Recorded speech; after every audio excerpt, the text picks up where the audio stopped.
আসসালামু আলাইকুম রহমতুল্লাহি ওবরকাতুহু। সম্মানিত দর্শক, অতি সম্প্রতি শেখ হাসিনার একটি অডিও ক্লিপ রীতিমতো ভাইরাল হয়ে পড়েছে।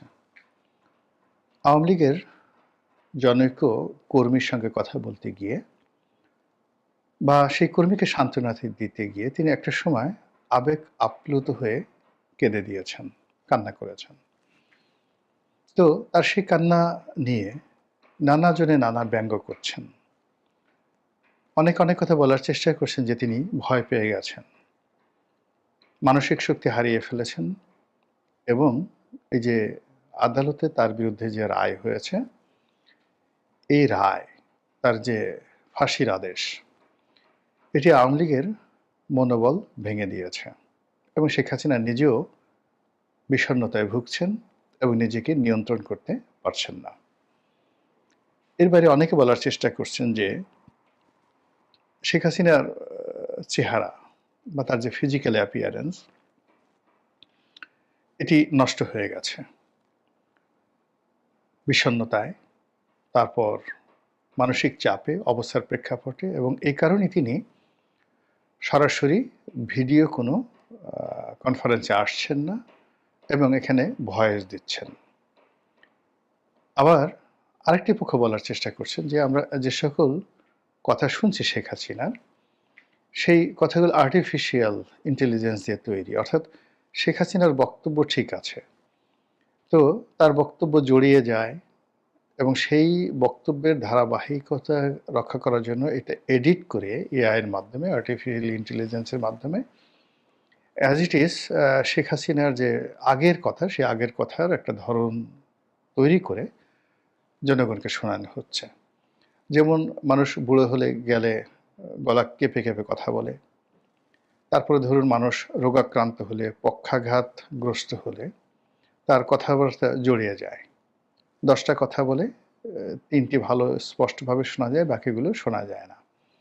তো এরকম যে পরিবেশ বা পরিস্থিতি, সেই পরিবেশ বা পরিস্থিতির মধ্যে শেখ হাসিনা কিছু কথাবার্তা বলছেন, পরবর্তীতে সেইগুলো এডিট করে তারপর শেষে জনগণের নিকট সেটা মানে প্রচার করা হচ্ছে এবং তিনি সরাসরি তার যে দলীয় যে প্রোগ্রামগুলো হচ্ছে, সেই প্রোগ্রামগুলোতে একইভাবে ফিল্টারিং করে, এডিট করে এগুলো পরবর্তীতে ছাড়া হচ্ছে, এভাবে বলা হচ্ছে কর্তৃপক্ষ যারা আছে। এখন আমাদের দেশের যারা মানুষ, তারা এত টেকনিক্যাল বিষয়াদি বোঝে না বা জানে না, কোনটা এআই, কোনটা এআই নয়, কোনটা শেখ হাসিনার কণ্ঠ, কোনটা শেখ হাসিনার কণ্ঠ নয়। তারা সহজ সরল বাংলায়, বাংলাদেশে যে আওয়ামী লীগের বিপুল সংখ্যক নেতাকর্মী রয়েছেন, যেভাবেই আপনি ধরুন না কেন, অলমোস্ট 7 কোটি মানুষ সংখ্যার দিক থেকে আওয়ামী লীগের সঙ্গে জড়িত।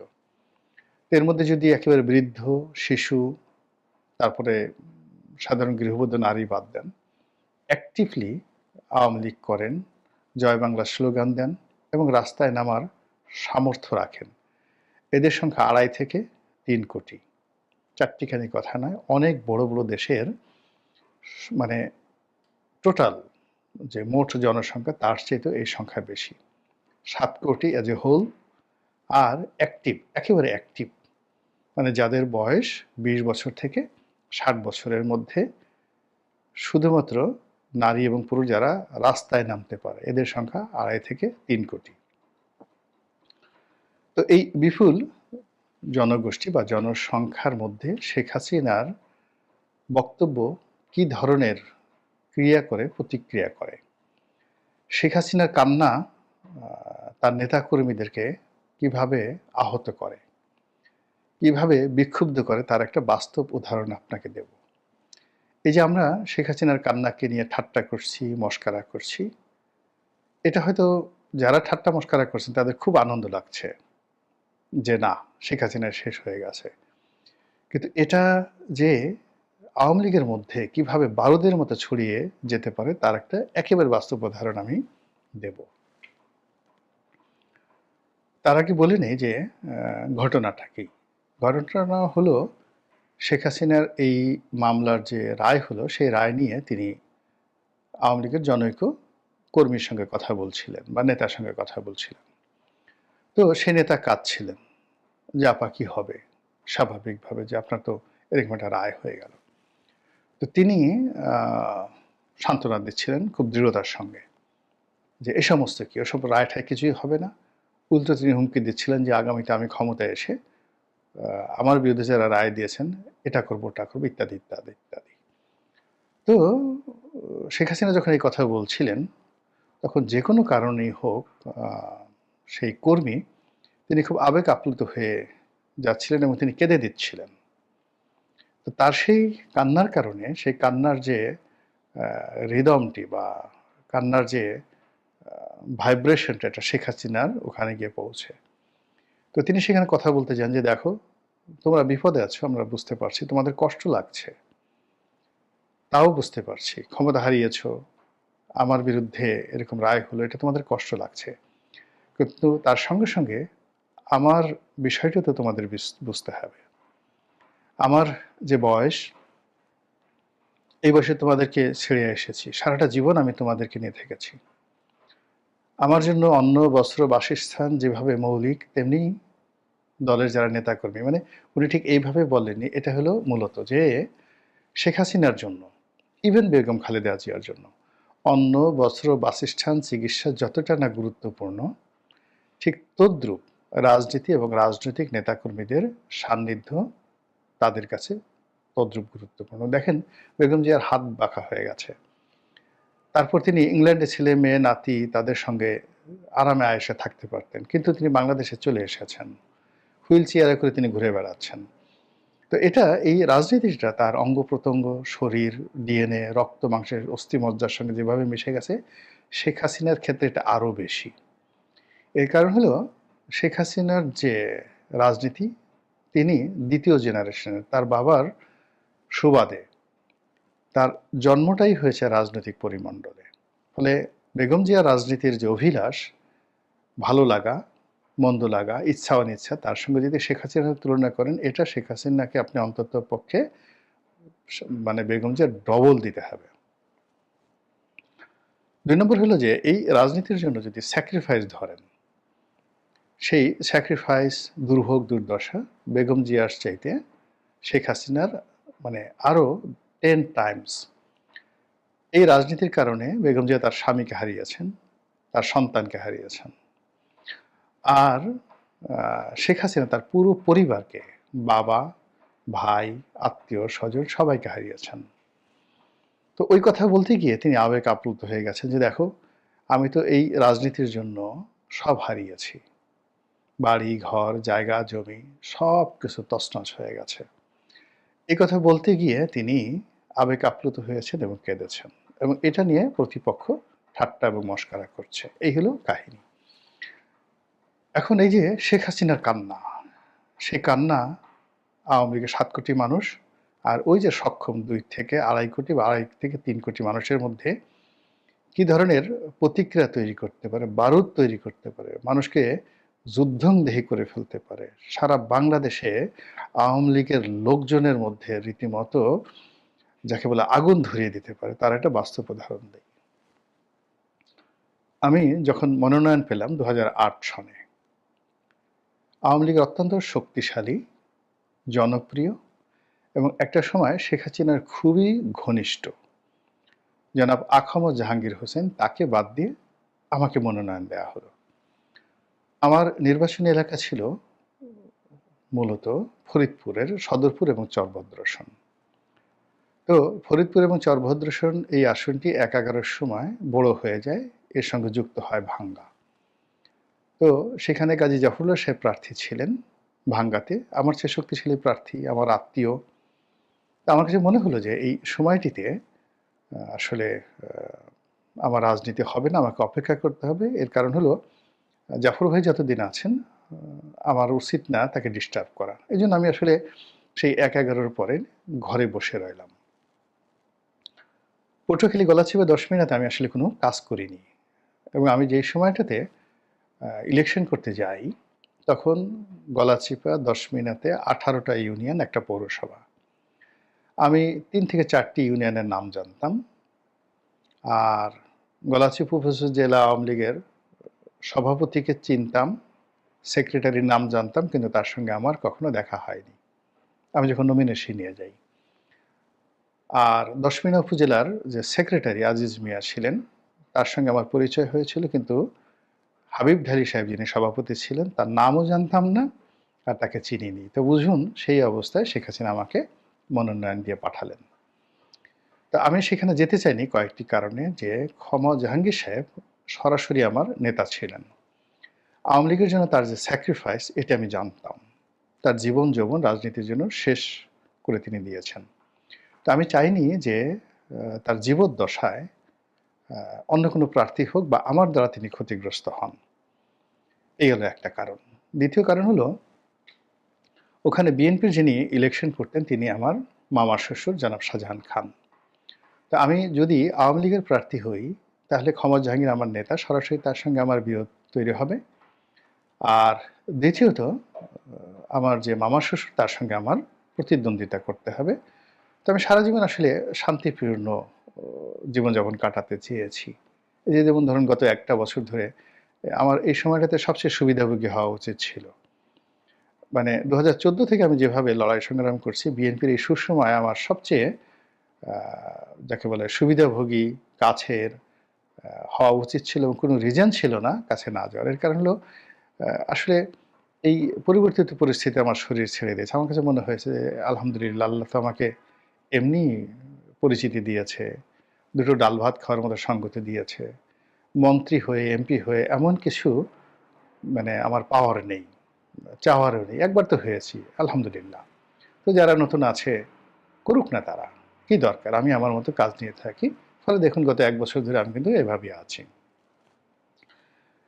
তো ওইরকম ঘরে বসে রইলাম, ফরিদপুর থেকে এসে ঘরে বসে রইলাম যে আমার আর দরকার নেই, ঝামেলা জড়াবো না। ফরিদপুরে জাফর ভাই আছে, আর ওখানে জাহাঙ্গীর, শাহজাহান খান আছে। ফলে আই হ্যাভ টু ওয়েট।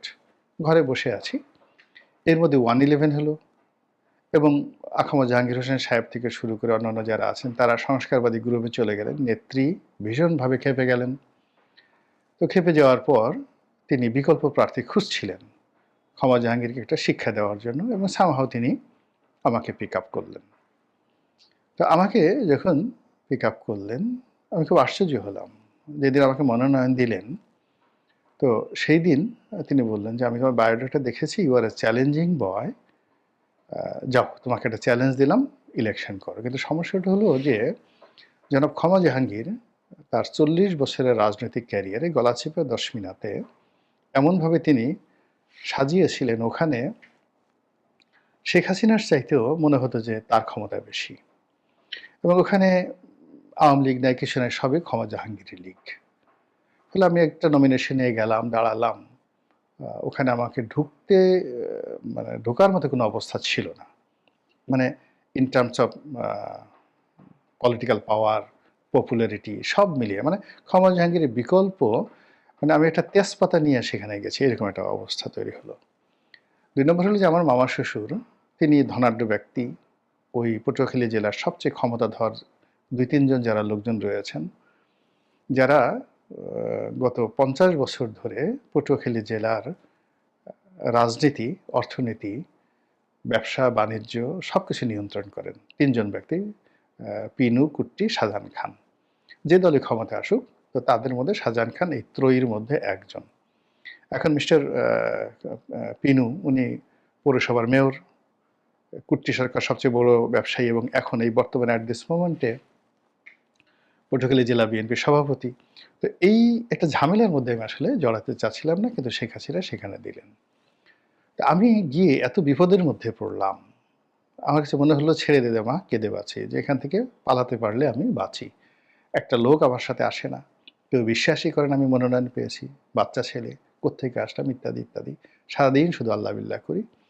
আর এদিকে মনোনয়ন পরিবর্তন করার জন্য শেখ হাসিনার বাসার সামনে সেই কাফনের কাপড় পরে জাহাঙ্গীর সাহেব, তার যারা লোকজন রয়েছেন, তারা মানে কয়েকশো লোক দিন রাত সেখানে মানে অনশন শুরু করে দিলেন। এবং গলাচিপার এবং দশমিনার যত শীর্ষ নেতৃবৃন্দ আছেন, প্রেসিডেন্ট, সেক্রেটারি, সবাই তখন সুধা সদনের সামনে বিপ্লব করছেন, আমি গলাচিপাতে। এর মধ্যে হঠাৎ কি ঘটলো, দেখলাম যে গলাচিপার যে সকল নেতৃবৃন্দ কাফনের কাপড় পরে ঘোরাফেরা করছিলেন ওখানে, তারা সবাই গলাচিপে উপস্থিত এবং সবাই আমার পক্ষে নেমে গেলেন। নির্বাচনের মাঠ আমার পক্ষে চলে আসলো। তা আমি গলাচিপা সেই যে আওয়ামী লীগের সেক্রেটারি, তিনি মারা গেছেন, গোলাম মোস্তফা টিটু, তাকে জিজ্ঞাসা করলাম যে, টিটু ভাই, ঘটনাটা কি? তখন তিনি বললেন যে, আমরা যখন বিপ্লব করছিলাম তখন তিনি আমাদেরকে ডেকে নিলেন, সবাইকে যে ভিতরে আসো। আমরা গেলাম, বসতে বললেন। তারপর তিনি বললেন যে, তোমরা ক্ষমা জাহাঙ্গীরের জন্য, তার মনোনয়নের জন্য দাবি করতেছ, ঘটনা ঠিক? বলে হ্যাঁ ঠিক। এখন বলো, আমাকে বেশি ভালোবাসো না ক্ষমা জাহাঙ্গীরকে বেশি ভালোবাসো? তো তারা বললো যে, আপনাকে বেশি ভালোবাসি। তো বললো, তাহলে আমার কাহিনী শোনো। আমি ক্ষমা জাহাঙ্গীরকে কত ভালোবাসতাম। ওর লেখাপড়া খরচ আমি দিয়েছি, ওর সংসার চালানোর খরচ আমি দিয়েছি, ওকে বিয়ে করিয়েছি আমি। ওর মেয়ের একটা চোখ নষ্ট ছিল, আমি অপারেশন করিয়েছি। তারপর ছাত্রলীগের সেক্রেটারি বানিয়েছি, আওয়ামী লীগের সহদপ্তর সম্পাদক বানিয়েছি, এবং সবসময় আমার কাছের লোক হিসেবে তাকে গত তিনটি নির্বাচনে মনোনয়ন দিয়ে, দুটো নির্বাচন, 2 বার সে এমপি হয়েছে এবং আমি তাকে মন্ত্রী বানিয়েছি। রাস্তার ছেলে, সারা দুনিয়া উল্টে যেতে পারে, সারা দুনিয়ার মানুষ আমার বিরুদ্ধে যেতে পারে। তোমরা বলো তো, ক্ষমা জাহাঙ্গীর আমার মৃত্যু চাইতে পারে? 1-11-র সময় আমি যখন জেলে, তখন আমাকে মেরে সেখানে সংস্কারবাদী লোকদেরকে নেতা বানানোর জন্য যে চক্রান্ত করা হয়েছে, তার শীর্ষ লোক হিসাবে ক্ষমা জাহাঙ্গীর ছিল। এই কথা বলে শেখ হাসিনা সেই গলাচিপার অঝোরের নেতাকর্মীদের সামনে অঝরে কান্না শুরু করলেন। প্রত্যেকটা নেতাকর্মী মুহূর্তের মধ্যে চেঞ্জ হয়ে গেলেন, সবাই হাওমাও করে কান্না শুরু করলেন।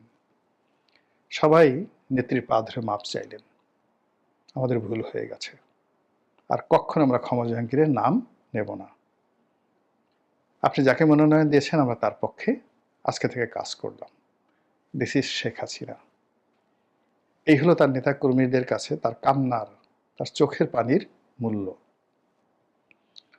তো কাজেই প্রবাসে থেকে মানুষের যে, মানুষ মানুষের জন্য কি না করে, পিতার জন্য পুত্র জীবন দিয়ে দেয়, পুত্রের জন্য পিতা জীবন দিয়ে দেয়, কিন্তু রাজনীতির যে বন্ধন, সেই বন্ধনে নেতার জন্য, নেত্রীর জন্য অকাতরে জীবন দিয়ে দেয়।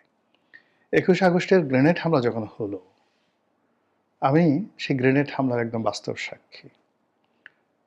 শত শত মানুষ মানব ঢাল তৈরি করে শেখ হাসিনাকে সেদিন রক্ষা করেছে। তাদের সারা শরীর সেই গ্রেনেডের যে স্প্রিন্টার তছনছ হয়ে গেছে। তার মধ্যে ঢাকার মেয়র ছিলেন মোহাম্মদ হানিফ। তিনি সেই মানববন্ধন তৈরি করেছিলেন, মানব ঢাল তৈরি করেছিলেন, এবং তিনি সেই গ্রেনেড হামলার সেই বিষাক্ত আরজেস গ্রেনেডের যে স্প্রিন্টারে তিনি মারা গেছেন। শেখ হাসিনার বডিগার্ড, আমাদের গলাচিপার, বাড়ির নাম ছিল মামুন, আলিপুরা বাড়ি, তিনিও মারা গেছেন এই তাকে রক্ষা করতে গিয়ে। তো নেতার প্রতি, নেত্রীর প্রতি কর্মীদের যে ভালোবাসা, শ্রদ্ধা, এটার জন্য অকাতরে যেভাবে নেতা নেত্রী প্রাণ দিতে পারে, অনেক সময় পিতার জন্য পুত্র দেয় না, পুত্রের জন্য পিতাও দেয় না। এই রাজনৈতিক বন্ধন।